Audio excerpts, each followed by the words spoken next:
ni kwamba tunawashikilia watu wawili, ambao kati ya watu wawili kuna mwalimu wa shule ya msingi ambaye anaitwa Daudi Ochieng.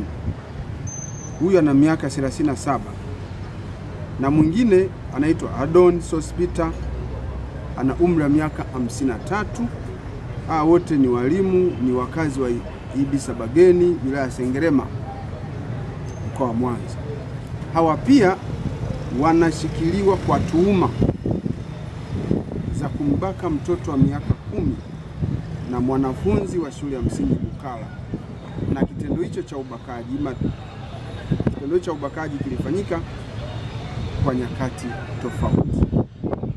Ni kwamba mwezi wa 10 mwaka jana hadi mwezi wa 2 mwaka huu, miliki wa nyumba anamoishi muhanga wa tukio Adon, ambaye anaitwa Adon Sospita, kwa nyakati tofauti alimfanyia kitendo cha kikatili kwa kumbaka mtoto huyo, ambapo alimuita ndani ya chumba chake ili waweze kuangalia tamthilia kwa pamoja.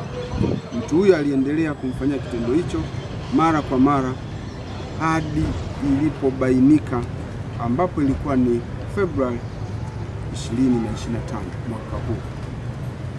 Lakini pia mwalimu wa shule ya msingi aitwaye Daudi Ochieng anakosoma mtoto huyo, naye alimfanyia kitendo hicho cha kikatili mtoto huyo kwa kumbaka,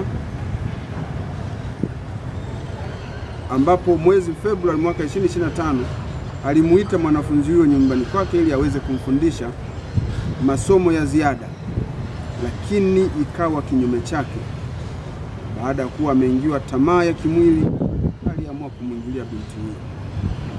Mnamo tarehe 26 mwezi wa 2 mwaka huu, majira ya saa 5, mama mzazi aligundua afya ya mtoto wake kuwa inadhoofika, ndipo aliamua kumpeleka hospitalini kwa uchunguzi zaidi.